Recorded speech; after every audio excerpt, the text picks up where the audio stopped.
Hey everyone, Cody from Mac Telecom Networks. In this video, we're going to be taking a look at the UniFi UPS 2U. Now, since I did the video on their tower UPS, there has been a lot of changes, which has really improved their UPS lineup.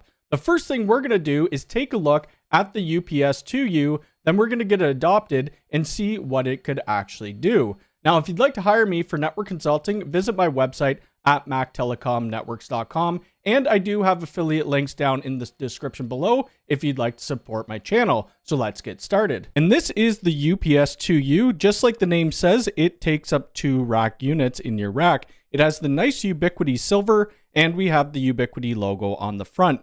This faceplate can come off because we could replace the batteries inside, which I'll show you in a few minutes. On the back of the UPS, we have 8 different ports. 4 of them are battery and surge. Those are the one on the top. And the other 4, those are just surge. We also have surge network in and out. And then we have our management interface, which we'll be plugging into the switch to get adopted. We also have the power button on the back and then the reset button. To take the front off, it's just plugged in by clips, so we just need to actually push on the faceplate and it will pop out. You'd see the faceplate is held in by 6 different clips, and right here, this is where our batteries would be. So we do need a Phillips screwdriver to take this out, so I'm going to go ahead and do that. We can see the battery tray inside, and all we need to do to get it out, there's this little lift, and we just pull on it. There are 2 separate batteries in here, and they do have this plastic over top, which is glued on. I'm not going to take it apart, but I will be able to link below what the batteries they're using are. Before we go and adopt it, I'm going to show you the setup that I'm using. So we're using the toolless mini rack, but the 2U UPS does come with all the hardware you need for a traditional rack. We're using the UDM Pro Max and the USW 16 PoE, and they're both plugged in to the battery ports on the back of the 2U UPS. So now let's go ahead and get this adopted into our network application. The UPS has been powered up, and now we could see that the status is ready to be adopted. So we could click to adopt, and this will bring it within our network application. Now that the UPS 2U is adopted within our network application, we could look at a few things here. It's going to show us the name, which we can change, and it's going to tell us where it's connected to, which is the USW 16 PoE on port 16. We also could see all of the different AC outlets that it's using, and the top ones are a battery and the bottom ones are just surge only. One thing that you can't do with this, you can't manage the ports individually. So we can't name the ports individually and we can't power cycle the ports individually. We have to do all 8 ports at once. We also have that surge in and out for our network. And then we have our management, which is a 100 megabit per second. Below that, we have our surge and we have our power utilization. So you could see I'm using between 0 and 10%. We also have our battery, which it's currently charging. It's at 91%. If we scroll down, we have our safe shutdown pairing. So the UPS safely shuts down paired devices when the remaining battery runtime reaches the configured trigger point. So we have my UPS test UDM Pro Max. We're going to click to pair.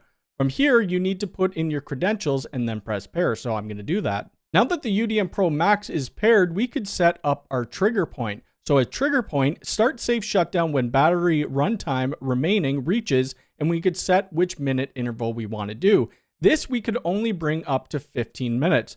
I'm going to have to unplug the UPS and show you guys once it's about to hit the power threshold when it does the safe shutdown. We also could see the estimated battery runtime at the current load. It says 71 minutes. I'm going to put the trigger point to 15 minutes. We also have auto recovery power cycle, which is something new, and they really did need it, and I'm glad they put it in there. What it does, it briefly cycles power when the AC returns during battery use to restart connected devices, and this is a massive improvement. So we're going to select that off. It has a power restore delay. Adds a delay before power cycling to allow devices to complete a safe shutdown if power is restored quickly, and you could set that all the way up to 10 minutes. I'm just going to leave it at 1 minute and I'm going to press apply the changes. We have a few other settings that we could look at. This is all pretty generic. We have our model, we have our network, we have our MAC address, we have the device version, which we could revert if we'd like, and then we could look at our insights. So our insights are going to tell us the history of what has happened with the UPS 2U, which nothing has been logged yet. Under the settings wheel, this is where we could give it a name, a tag, and we have our IP settings. If you're going to be using a NUT server, you could do that as well. So shares UPS status with other devices. Use the ID hostname and port when configuring third-party devices for safe shutdown. I won't be showing that in this video at all. We also have manage, so we have power off buzzer. What that does, it controls whether an audible sound is played when AC power is lost. So if you don't want to hear that buzzer going off, you could turn that off and then you could apply the changes. We also have remote power cycle, remote power off, and we have set replacement device load configuration, and we could remove it from the network application altogether. So the next thing really I need to do, I need to unplug this UPS and we need to do some testing with it. I'll let you hear what the beeping sounds like, and we'll also make sure that when we plug it back into our power source, that these devices power or boot up by themselves. We could see that the UPS-2U is getting pretty close to that 15-minute mark until empty, and that will start our safe shutdown of our UDM Pro Max. So I'm going to switch over to my phone so that we could see that doing the safe shutdown. Okay, we have hit that 15-minute mark, and you could see that our UDM Pro Max is shutting down. Once that shuts down completely, I'm going to plug the power back into the UPS. It should take a minute or so, and then our Pro Max should boot back up.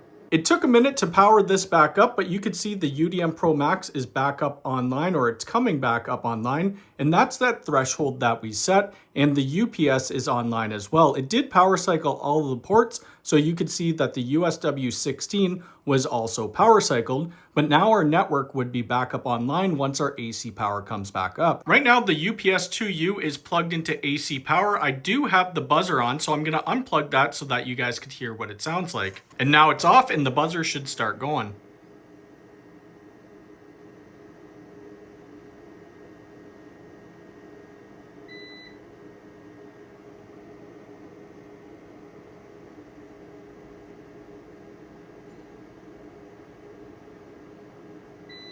And that's going to be my video on the UPS-2U. When it's at 500 watts or it's half of its capacity, it has a runtime of 8 minutes.